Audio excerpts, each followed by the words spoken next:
So That's not broken. tonight's subject is something that maybe doesn't always get applied to the concept of rest, but it is trust. See, there's an interesting struggle that we run into where we come down to talking about trust. Because we don't really consider it. See, we look to rest and recovery, to sleep. But see, there are two problems that we have to consider. One is that in order to really rest in something, we have to be able to trust where we're resting. So if God calls us into a season of resting, we have to be able to trust God, yes. If we're called to a community to rest, to recover, we have to be able to trust that community, yes.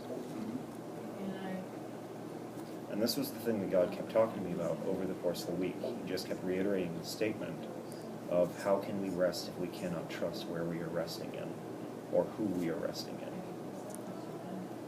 Because see, the thing that we run into is if we find ourselves, so we'll start by talking about God specifically, because he wanted me to cover both community and himself topically as it pertains to resting.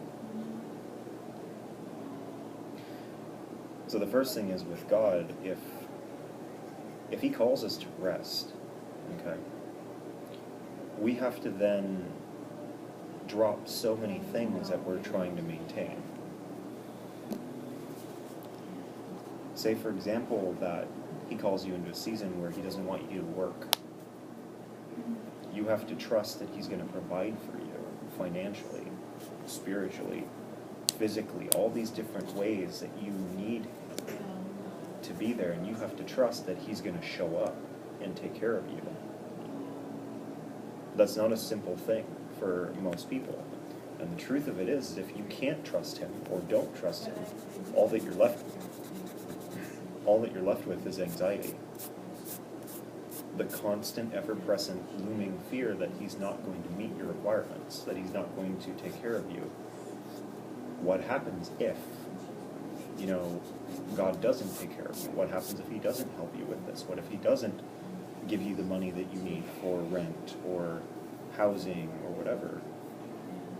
So all that we find ourselves dealing with is this constant state of doubt and fear that just gnaws at us. So what do we do with that? See, the thing of it is part of it is to understand who God is. There are two components, I think, that are really integral in developing this ability to trust. One is knowledge, the other one is experience. See, for one thing, experience isn't something that can be taught, unfortunately. Like in any of these messages, ultimately we're always going to run into this same problem, where when it comes down to experience, you have to simply experience God and him providing for you in order to trust him. But you also have to be aware of where he's actually providing for you. There are too many times where God provides everything that he said he was going to do, and we don't see it because we're not paying attention. We're distracted by whatever the next source of anxiety is, or we don't see that he's providing exactly what we asked for, exactly what we needed, because we think it's going to come in a different form. It's kind of like that whole thing where in another imagined circumstance, you're asking for money for rent, for example, and he provides you $500, but in your mind you have this idea that he's going to provide it through, the lottery or some ridiculous thing like that. And I say ridiculous, but we do this kind of stuff all the time, if we're honest. But what we end up running into... Hi, over there. we are. Anyway, what we end up running into is that you take that $500 and then you go and spend it on lottery tickets expecting that you're going to win the big one. And suddenly you don't have that money anymore. I can remember one particular instance where I personally did this to an extent. I was praying and asking for help with getting an apartment because I was living with Ori and Chuck at the time, my sister and brother-in-law. And I was trying to, I wasn't paying attention, and there was this friend of mine who I didn't know about who was going to ask me about moving into an apartment.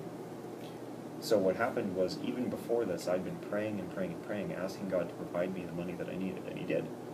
I don't remember where it came from, but I ended up with like $500, and or something to that extent. It was somewhere in the hundreds there. But I had all this money, and it was around Christmas time, and I ended up spending it all on Christmas presents. And then, sure enough, after I'd finished buying all these Christmas presents, this friend reaches out and asks me about, he asked me about moving into a place together.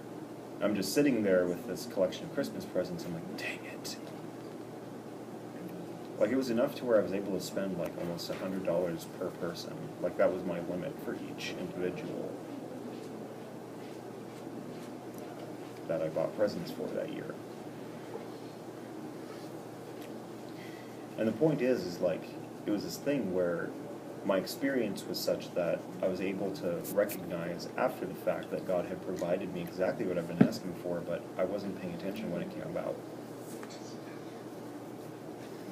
So it went unnoticed and got used for the wrong purposes, and lo and behold, I found myself having been responsible for my own kind of lost blessing.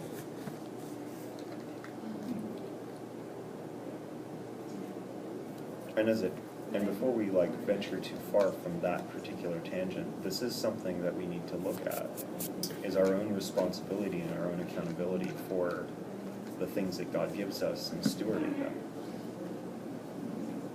See, too often we run into circumstances like that. Like, I could have easily jumped up and said, well, God didn't provide me enough, or He didn't tell me that this money was for this thing that I've been asking for. He never told me to go buy Christmas presents either. But it was just this whole thing where it's really easy, or it could have been really easy, to point the finger at God and be really mad at Him for not taking care of me or whatever, when in reality when I look back on it, and even at the time, I was very acutely aware of the fact that this was just my irresponsibility.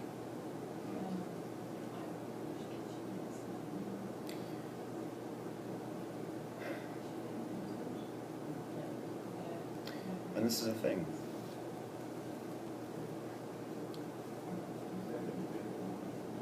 See, the other part about learning to trust God is experience is something that we accrue with time and intimacy.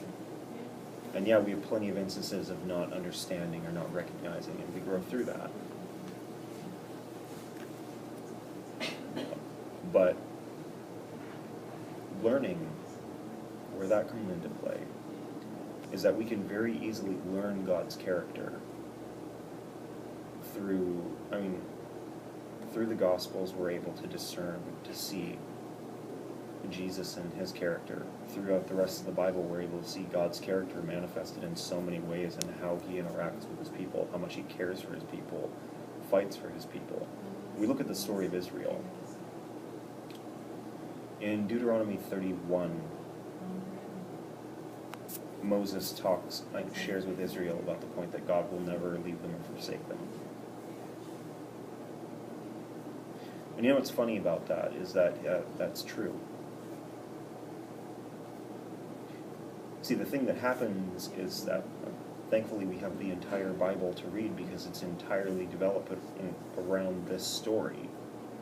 But it's this point where when we read through all of the Old Testament, what we see is God constantly working to try to bring Israel back to him. It's this, we're all familiar with the cycle of Israel constantly going back and forth, where God leads them out of Egypt, and then they rebel against him, and then they come back, and then they rebel and they come back, they repent. They rebel and repent and rebel and repent and rebel and repent, and throughout the course of it, God continues to be faithful to them. He continues to stand by them, to fight for them, to work for them, to constantly be a presence in their lives and in their time. And he devotes so much of himself to them. And that doesn't change. When he does finally let Judah fall, Jerusalem fall to the Babylonians during the reign of King Josiah, when he does finally let Israel fall, he still reaches out to them.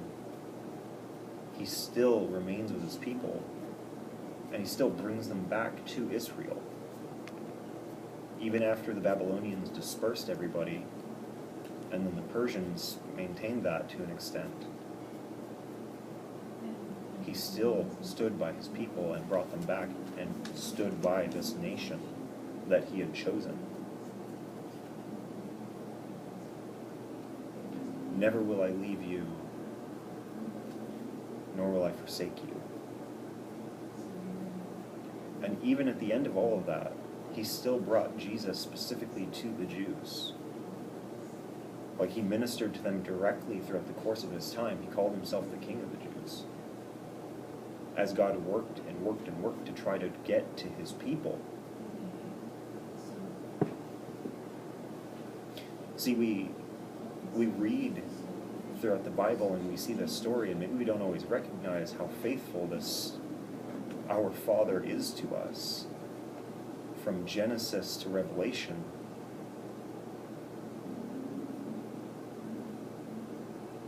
he's constantly fighting and trying. Even when you read the prophets, you can read the books of the prophets, and you can see like the language that's used, where it can be so brutal at times. But the problem with it is like, if you look at it for what it is, where his language seems brutal, where he calls out and says, if this is where you're at, this is what you're doing, Israel, but if you turn, if you repent and come back to me, I will make you this. There's a passion there. And there's a funny thing about passionate language, because it sounds harsh. It sounds desperate. And in many ways, you could probably hang that particular statement on so much of what God is saying through his prophets throughout each of the prophetic books, or the books of the prophets, I should say. And the reason why I highlight all of that is to highlight this aspect of God's faithfulness. And this is something, talking about the parts that we can learn. We can learn of his faithfulness by reading the Bible. We can learn of his faithfulness. We'll experience it, yes. And it's important not to take that away and disregard that, because that's something that has to be learned to really matter. Because learning about it isn't enough. People have been reading the Bible ever since it was compiled, and that has not been enough to save the world. There are many people who have died and gone to hell with a Bible in their hands because they never got to know God. It's part of why Jesus gives that warning. It's like they're polishing the gate, but they just won't go into it. Exactly. Well, they don't bother to meet and know the person who owns the gate. It's this whole thing where it's like Jesus says in Matthew 7, when he gives that infamous verse, it's like, depart from me, I never knew you. It's a key point to look at. His knowledge of the individual, talks about it, speaks of the relationship and the intimacy that comes from being part of his kingdom, being part of him, as we're baptized into his Spirit. And anyone can argue that, you know, the context and the timing don't line up with that because the Holy Spirit only came after Jesus died and was resurrected, in the sense that as the counselor that we all have when we are saved. But Jesus was aware of that being planned. It wasn't lost on him what was going to be happening.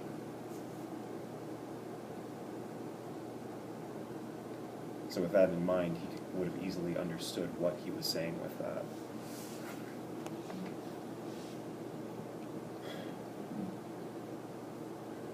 But from what we can learn and establish from the Bible, we can talk about God's faithfulness and how for Israel he fought so hard. And the funny thing about it is, for each of us as individuals, can we honestly say that we're any worse than the nation of Israel as far as the things that we have done to depart from God, to move away from God, to reject God? Like, I don't know about anybody else, but I haven't sacrificed any babies recently.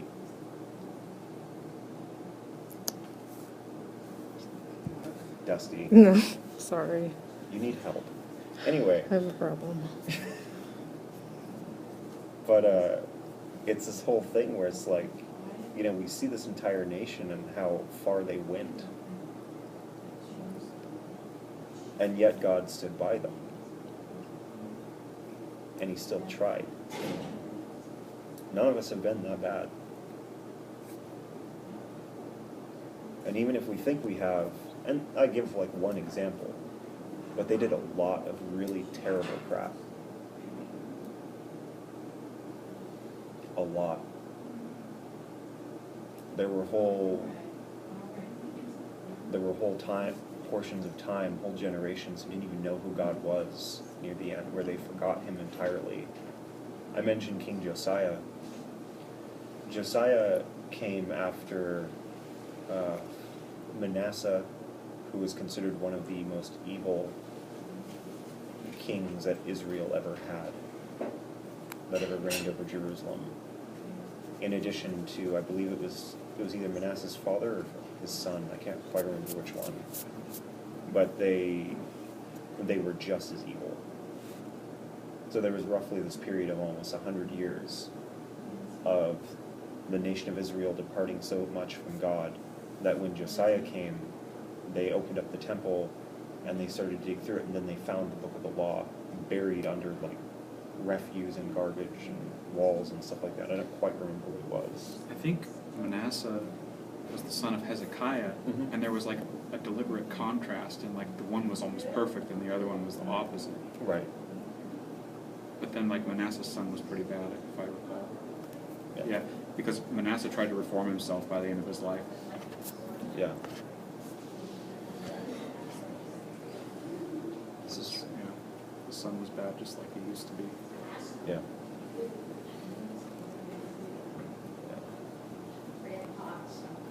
But this ends up being the point, is that Israel had gone so far away that when they found the book of the law under Josiah, they were mortified. They didn't even know.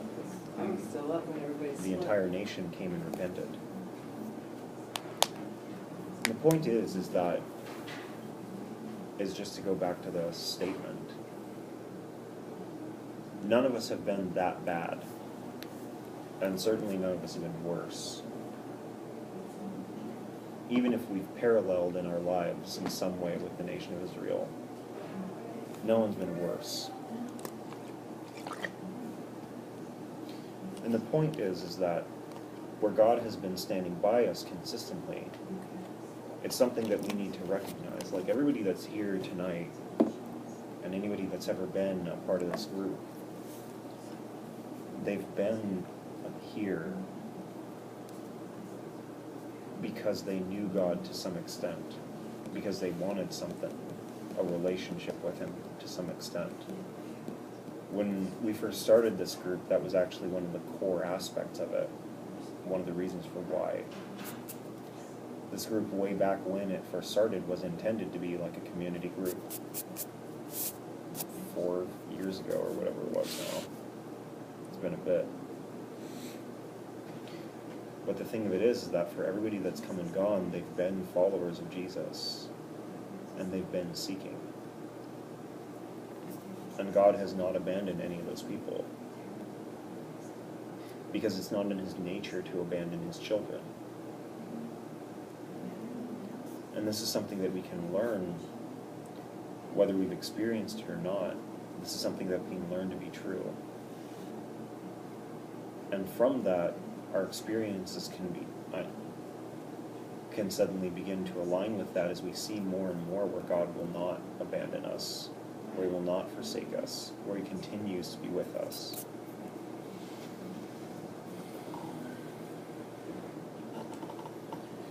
In Hebrews 13, the writer of Hebrews writes in verse 5, "Keep your lives free from the love of money, and be content with what you have, because God has said, 'Never will I leave you, never will I forsake you.' So we say with confidence, 'The Lord is my helper. I will not be afraid. What can man do to me?' Remember your leaders who spoke the word of God to you. Consider the outcome of their way of life and imitate their faith. Jesus Christ is the same yesterday and today and forever."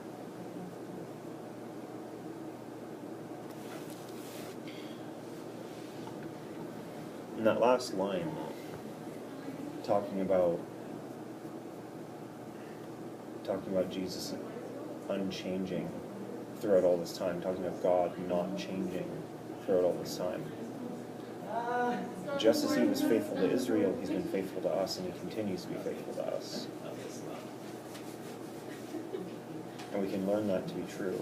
Learning that to be true can help color our ability to take some degree of confidence in what he is saying and doing. And see, in that, and even just starting at the point that God loves you, that he values you, that he treasures you, starting with that point and acknowledging that as a fact, where we can stand on that and say, okay, this is what God says. Is God a liar? Well, the answer is no. He doesn't lie to us. He doesn't lie to anybody.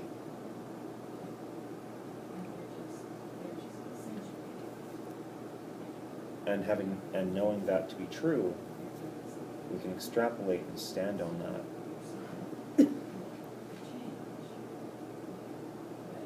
And we can trust that when he says he's going to do something, we can trust that what he has said about his loving and caring, treasuring, valuing, that he's going to do that he means that.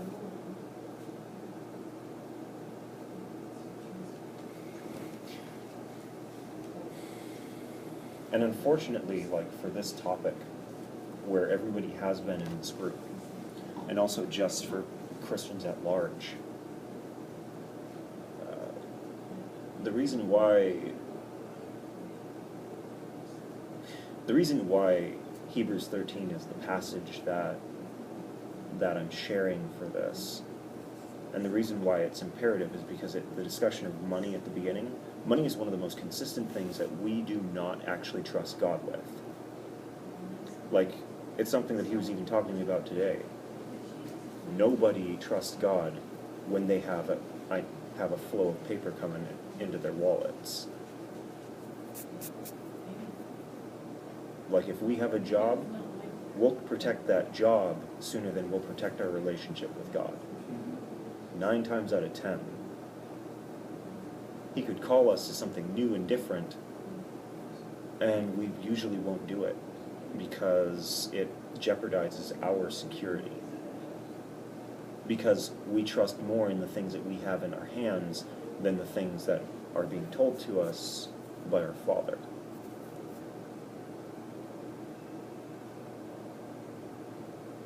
And that's a hard thing to break. And in a lot of ways, it's also okay in the sense that God understands us. He understands how departed we are from Him. And He has a lot of grace for us in this place, in this circumstance that we find ourselves living in. And that's not to say that we should be content in that by any means. I mean, that's like a frog sitting in a pot of boiling water.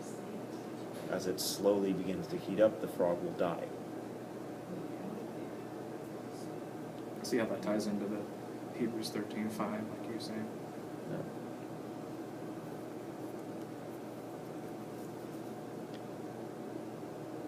But the other part of this is that, so calling that forward and looking at that, that's one of those things that we have to acknowledge and look at. And there are so many other aspects of life that we don't trust God with. We don't really trust Him to be faithful in so many ways. When He says He's going to take care of us, the moment that He takes longer than we're comfortable with, we freak out. Or if He's quiet when we're asking Him for help. I mean, how many times do we ask Him for an answer and then get nothing in response? The better question is, for those who hear from Him on a routine basis, how many do we ask Him a question, get an answer, and then keep asking Him the same question over and over and over again?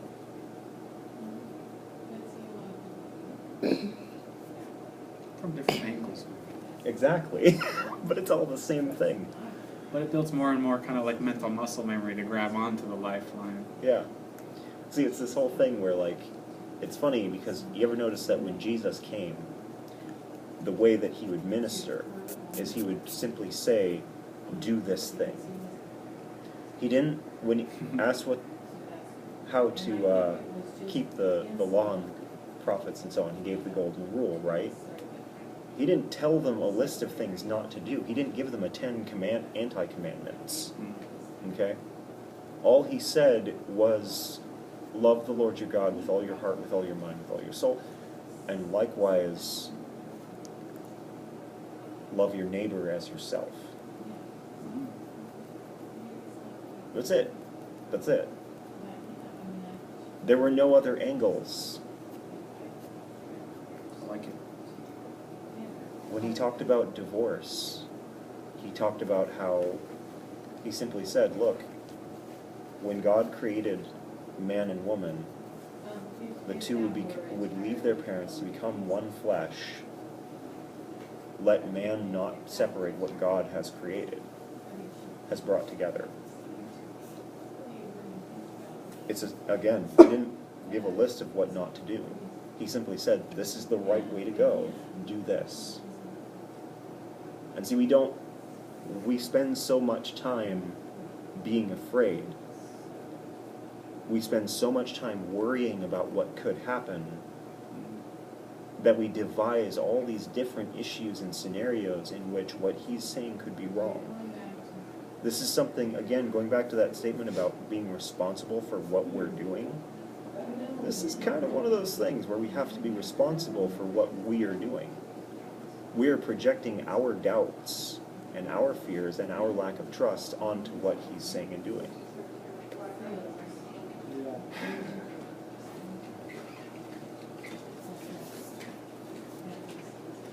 And to be fair to people,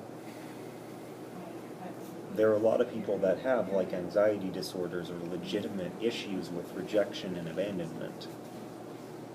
And that's okay. That's going to make it harder for you to not do this.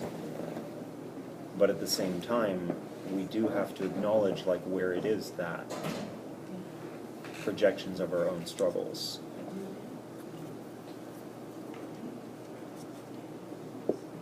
Your issue with believing in God does not change God's character. Okay? And unfortunately, this is where we come into the issue of rest.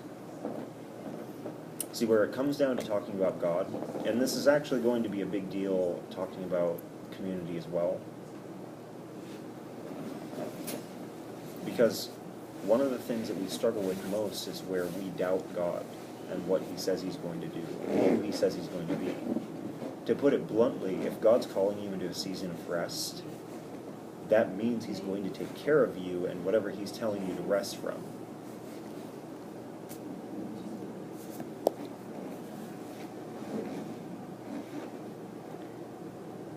Now you can ask him all the different things where it's like, okay, are you going to take care of me here? Are you going to take care of me here? Are you going to take care of me here? And he'll likely answer you. Some way or another, he'll provide you the knowledge that you need to know what he's going to do for you. And if he tells you to go do something for yourself, then he's obviously not going to take care of that. But the point is that you can trust him to handle your business for you. Because God's not going to call you out into something just to watch you drown.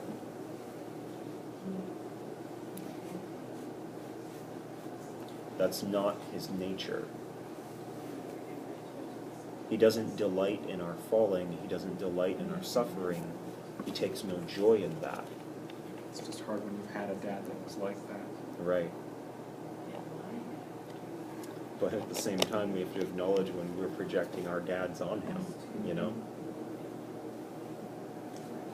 Or our moms.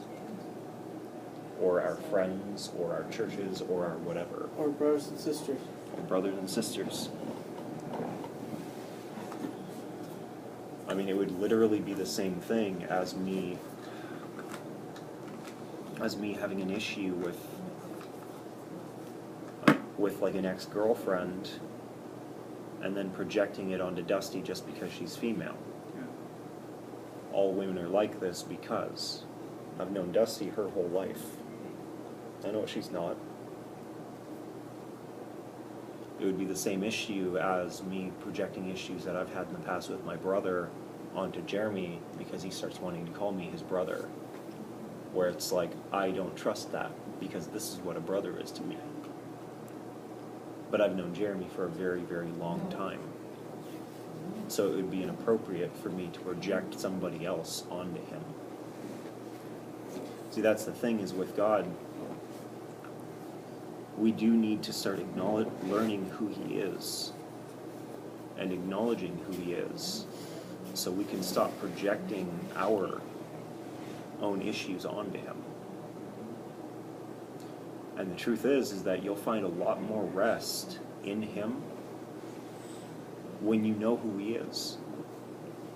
Because one of the great fears that people have is the unknown. And for many of us, for many people in general, God is an unknown. And to be real, inordinately real for a minute, I've known God very, very well for a long time now. I've come to know him very well. And I wish that there was some way for me to impart my knowledge of his character onto the people in this group so that you guys could actually have the ability to rest in him without the levels of anxiety and fear that most people have. Because everybody carries some. Unfortunately, that doesn't work. I can't do that. And the other part of it is that I also have to recognize that I'm not all the way there yet. Because there are still things that'll pop up despite those years of experience. There's still things that'll come up and I'll still have questions and doubts, depending on how much it matters to me. And in the same vein, there are still components of God's character that I don't know. You talk about an infinite being who created the universe, and what do you know? He's a little deep. There's a little wealth of personality there to learn. So there's still things that I'm learning, and there are still things that I'm having to remove the projections of where I'm still projecting things on him, and those are being removed as I'm learning more and more about his character. See, nobody has it all together. And that's the point. Is like no matter how long you're there, no longer how close you are to him, you're never going to have every part of him down. So as we develop these relationships, it's why it's important for us to develop our relationship with him on a personal level. Because nobody's going to impart theirs onto you. Another interesting thing about that passage is when the writer of Hebrews talks about imitating the faith of your leaders. He doesn't say imitate them, he says imitate their faith, specifically.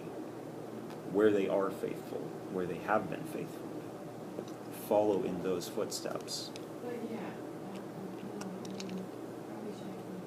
It's something to consider. Because there are too many people that will take on both the good qualities and the flaws of the people that they look up to, whether they intend to or not. But the truth is that learning from those people, oftentimes it requires us to have some knowledge of who God is in order to be able to determine that this is a flaw. If you don't get to know God yourself existentially, one-on-one, you're susceptible to becoming jaded if whatever source you heard hearsay from about him turns out to become tainted in some way by association with something. Yeah, this is true. The other component of this, talking about community, and the reason why I'm shifting into that is because it is so closely tied in this part. See, the community aspect is very similar in this regard, where it's like, if we're projecting our personal struggles with God, or our personal struggles with our fathers, friends, things like that, the people that we've looked up to, leaders, and it always depends, because we all have like different things. There are a lot of different aspects to God, even like in the way that he relates to us. So like for one thing, one person might hear him say, I want to be a father to you, and that might be a trigger because their dad was crap. Or he might say, I'm going to be like a husband to you. And that's a trigger because their husband was crap, or their bride was crap. They came from some terrible marriage. And suddenly now the idea of this aspect of God meeting them, that's bad. They're okay with him being father and king and all these different things, but the moment that he's going to do this, that's really, really hard. And suddenly they're projecting their ex onto him, or they're projecting their dad onto him. But in community, we run into a very similar issue in that so often we're projecting our issues with the church or with people, with our pasts, we're projecting them onto people. See, we kind of have this tendency to develop defense mechanisms to protect ourselves from being hurt by people again and again and again. And see, the problem with that is, number one, it will never actually protect us. Like, it'll protect us in the sense that it won't let us feel what community is meant to be. But there's maybe also a failure in recognizing what community is meant to be. Because in many ways, community is meant to be a safe place for people to be and to grow, to develop in their walks with God. Unfortunately, what we fail to recognize is that that is always messy. There's no point where it's a bunch of people gathering around Bibles and being okay. I've been to those communities, we've all been to those communities, and they're a lie. You have a lot of people just faking in front of each other. I remember going to one where just the level of darkness, like they were all really cordial to each other. It was really nice. Of course, like, you know, one was struggling with like his issues with being a closet homosexual, struggling with the fact that his dad hated him because of it. Another one was struggling with her own personal people-pleasing stuff, and that she was sleeping around with random dudes, you know, which her dad also would have hated had he found out because he was a pastor. Sounds irony. There was another one who was struggling with her own issues with her body and her lack of faith in herself about everything. I could go on because there was a lot. There was one guy who was beating his wife. I mean, it just was bad. But it looked really nice when you were there. They were really nice people. See, as stated, there's no point where community is not messy. It doesn't matter what kind of community you go to. You want to go to a church, it'll be messy. You want to go to a pagan community, it's going to be messy. You want to go to a Magic, the Gathering tournament, where it's just a bunch of nerds, it's going to be messy. Because unfortunately, we all seem to have the same level of social skills that tree frogs have. You know, if you move too much, the bigger one's going to eat the smaller one, and then maybe choke on him because they're not actually able to swallow each other. It's adorable, though. It's such an image. But that's the point, is like, there's always an element of mess that's going to come with any community. When you gather human beings together in a room, you're going to have a problem. At some point or another, somebody's going to get into a fight, and that's the way life is going to be. You can either work it out, or you can fracture the community over it. And unfortunately, most of us have plenty of experience with communities fracturing over these things. And maybe that wasn't our choice. Maybe sometimes we had stuff going on where that was the community fracturing against us, where they looked at us and said, you have to go. Or they may just put you in a situation where you didn't have a choice but to leave because they were going to be so opposed to you. They put you on trial, or told you that you weren't worth their time, or some other collection of different terrible things. And obviously that's not the way to go. Because see, the thing with community, what we need in a community is a place where we can have things be messy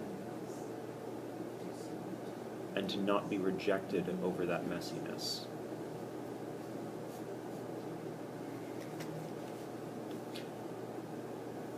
See, where we have to find ourselves being responsible in community as the place where we need to be able to be trustworthy people more than we need to look for trustworthy people. If Aaron's going to have a meltdown over something in his life, he needs to be able to come to this group and know that Jeremy's not going to kick him out for it. Just don't get all over me. I think it's gross. The point is that we need to have the opportunity to be vulnerable with what we're actually going through, as opposed to having to put on a face. Because putting on a face lets real darkness exist and stay and fester and grow. And then you wind up with one of those really, really horrifying things, where it's like your whole church group looks really nice and you have cookies together, and then somebody ends up on the 6 o'clock news because they murdered their wife. You should bake cookies. Sounds like a family reunion. I wouldn't really murder my wife. Not really. Jeremy, I if know you move that that for, up, like, all those kind of punches can't straight sit. off of on your her. face Like on there the was floor. years ago, like a family friend who was Yeah, that's like, all on there now. Who was like a coach, and he got Put in a trouble timestamp. for like beating kids or like that crush from high school, and Yeah. and like he was on the news was like shocked, and like they disowned him. Yeah. And the truth is that maybe we never would have run into that if he had people where he could go and like actually talk about what was really going on. But we don't have that. I mean, most churches want you to put on a face, look like everything's together, and that should be, then you're okay. As fake it till you make it. That's not what community is meant to be in any way, shape, or form. There was this book that Heather and I were reading, and it talked about how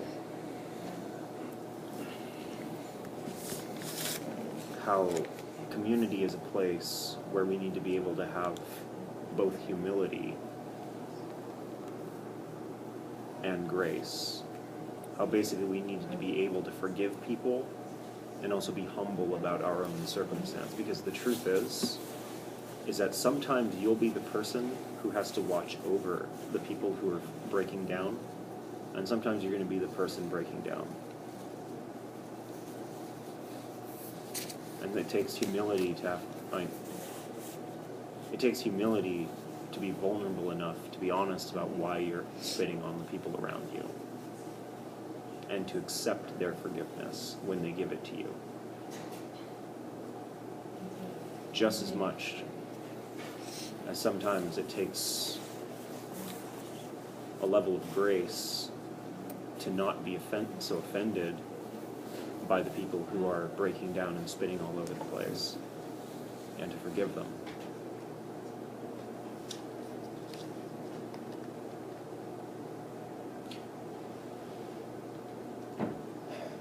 And see, in a lot of ways, this can feel like a tangent. But I want to ask you guys this question.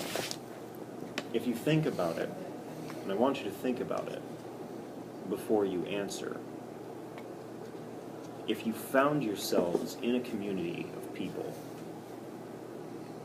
led by God,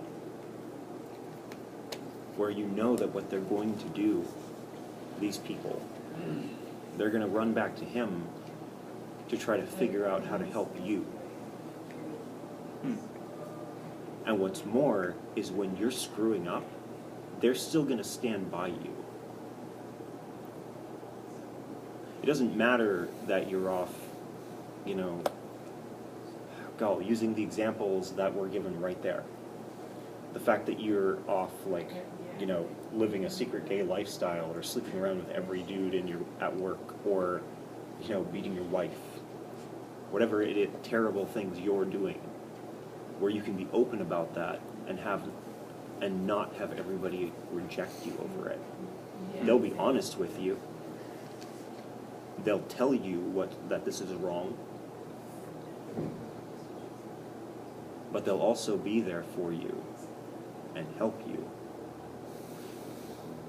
Do you think that that's a community, given that nature? And then those people are going to go and pray to seek God on your behalf for whatever you need help with. Does that sound like a community where you could actually find rest? Where you could feel secure enough to relax?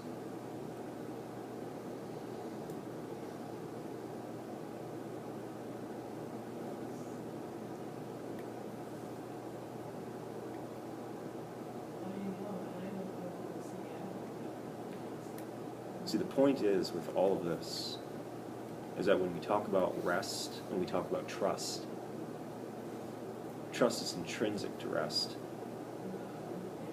We can't rest with people if we can't trust the people around us. No, we have to run away from those people, walk away from those people, hide from those people in order to rest, because then we can feel safe. And in a community where it's supposed to be, people helping each other, which is this, it's not a real thing, to have that. You're going to need people. And the more that you hide from people, the more that you run from people, the more that you're going to struggle with that darkness. You're not going to feel like you can be open. And in that, you're going to feel so much more misunderstood. And it's going to cause more stress, more strife, more anxiety, more doubt, more issues with your identity.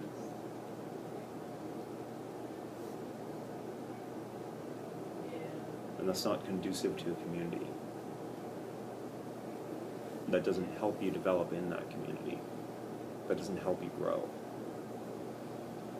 Likewise with God,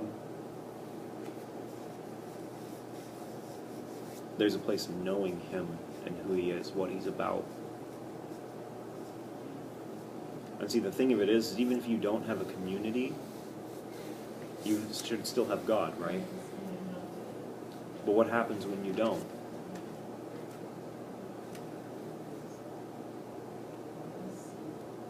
Like, literally what we face down when we talk about God is we're facing down the creator of the universe who happens to love each and every...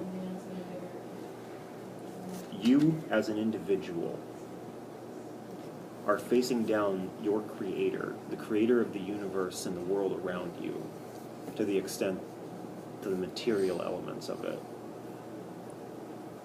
There's evil in the world that he didn't create, but he fights against it every day on your behalf. He loves you. He adores you. He treasures you. He values you. He honors you. And he pulls constantly for you to draw closer to him, creating circumstances and situations where all he wants to do is to be able to sit with you and tell you that he loves you. And he won't abandon that. No matter how far you run from him, he will continue to pursue you and try and get you to see how much he cares for you. And as you're faced with that over and over and over again, he will continue to try to help you to get over the things where other people have hurt you over and over and over again. Where the world has hurt you over and over and over again because he wants you to feel good. He wants you to be happy. And he does want you to be happy. Joyful. Joy and happiness are a different thing. We acknowledge that, but joy is one of the fruit of the Holy Spirit. And oftentimes, joy is the environment in which happiness can exist.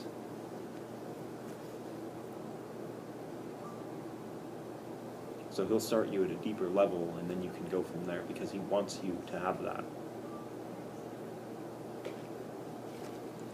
And knowing this about this character,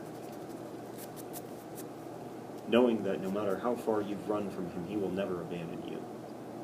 No matter what you've done, he will never abandon you, but he will continue to passionately love you. Does that sound like someone who you can trust to take care of you when you need to take a break? When you need to lay down and recover from the wounds that you're carrying?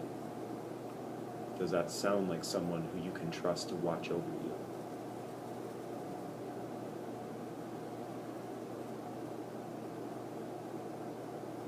See, in rest and recovery, we need to be able to trust in those who will take care of us.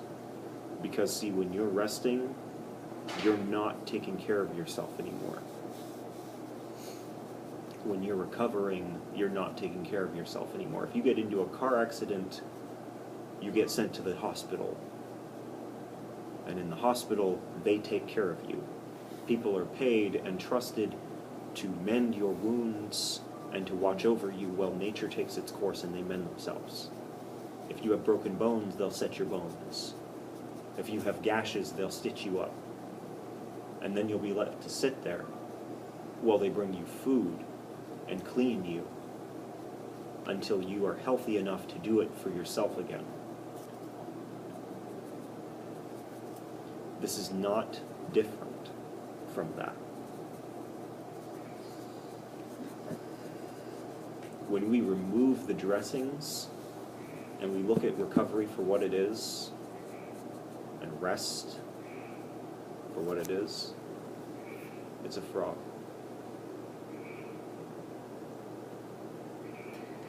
It's a real one. Winter. Yeah, it's a real frog. Pacific course frogs don't have a hibernation period.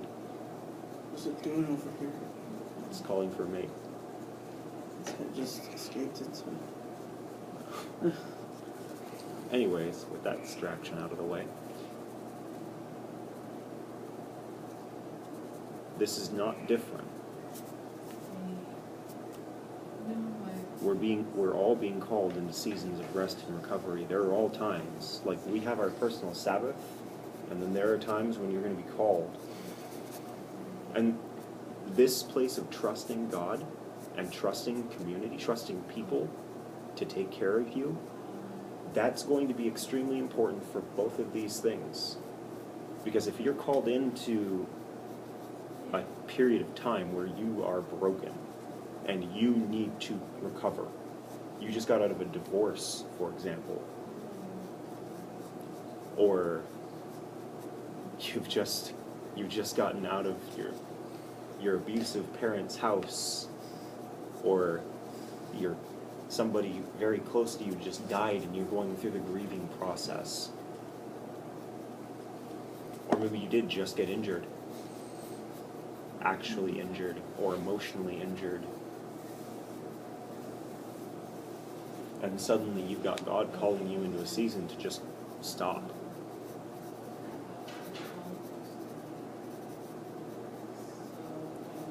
You need to be able to trust that He's going to take care of you in that.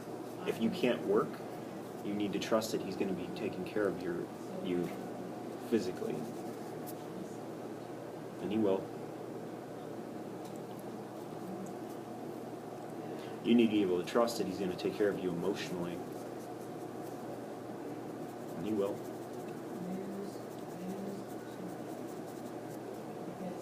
Likewise, on the days when you just have like your personal Sabbath, like piggybacking off of last week's message, talking about that time where you take like a day of the week to just recover from the week,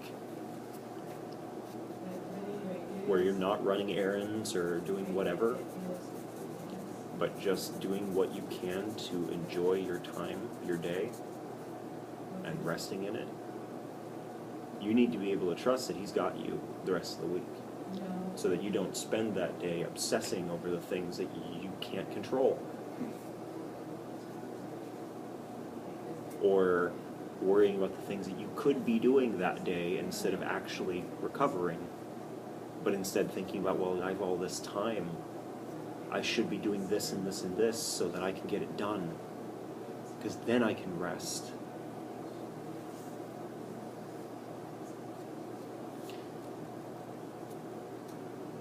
If we can trust in God and we can trust in people, and we can also trust that the enemy will not give you an opportunity to rest. You go and you get that stuff taken care of, and there will just be more stuff waiting behind it.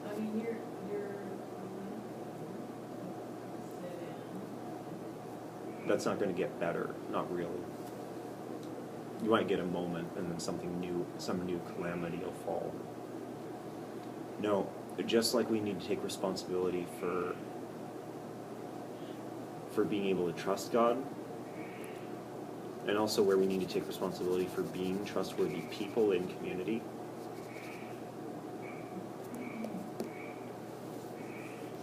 we also need to be able to take responsibility for caring enough about ourselves to take these times to rest. And that does mean putting things off sometimes, because it's important to your own health, your own mental well-being.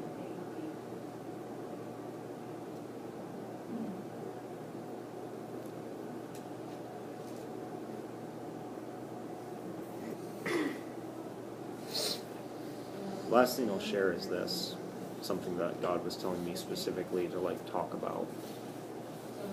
See, I talk about the trust thing and about how I can't impart onto everybody the trust that I have, for example. And honestly, none of you should want the trust that I have, or the trust that anybody else have. You should want your own personal relationship with Jesus, where He meets you and talks to you and works with you in His own ways, and you can learn to trust Him in the ways that you understand Him.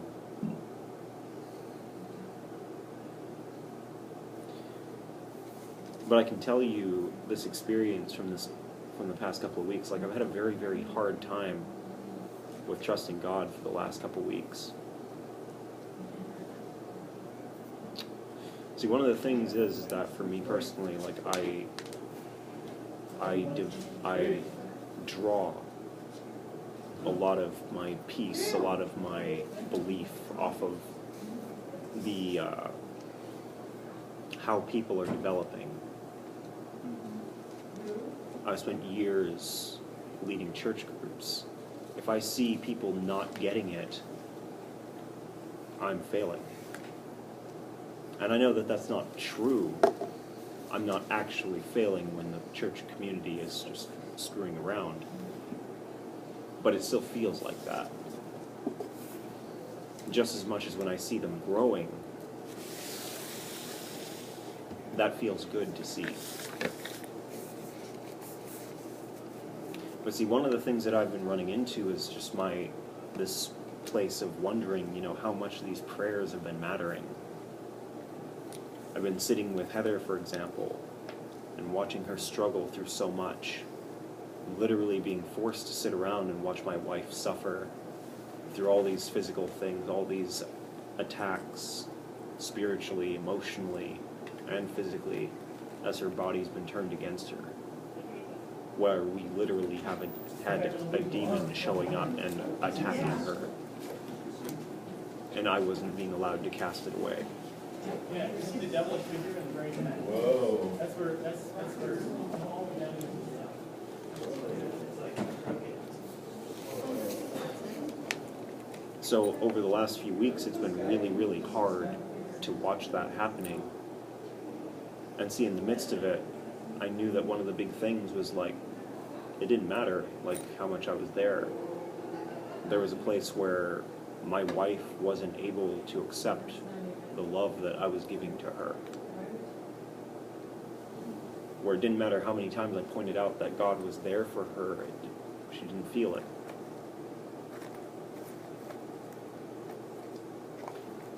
A few days ago, she was sitting on the bed and I don't remember what it was that came about, but she ended up praying and God ended up talking to her directly about where he had been there for her this whole time. And it brought a lot of light to her and a lot of clarity to her, where she could finally see and realize how much she has been loved this whole time. And she could finally feel it. And as a result of that, she's been doing 100 times better than she was throughout the past couple of weeks. Even to the point where that demon didn't even have any way to grab a hold of her. Nothing has been able to affect her the same way ever since she was able to receive that love. See, the thing of it is prior to this, I was starting to wonder if there was a point to praying for her. If there was a point to praying at all, because maybe God just didn't care until that happened.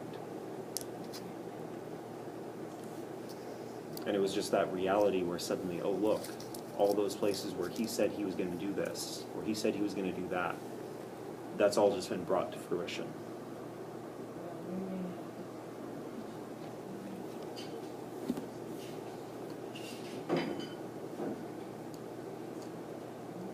Which, funnily enough, I had a feeling something like that was going to come along, that God was going to do something like that.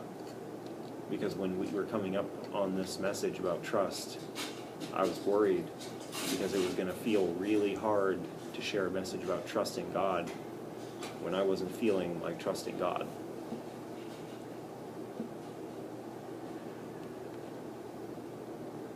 Sometimes it gets hard. It doesn't matter how close you are to him. Sometimes your perception will fail you. You won't see what's going on. Sometimes he'll even tell you what's going on and you'll still not trust.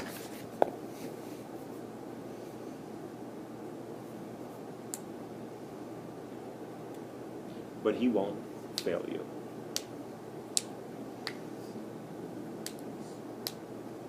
He'll always be just as faithful as he always has been.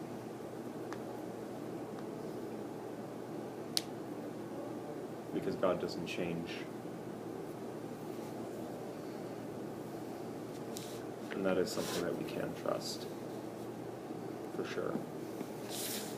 And that we can rest in.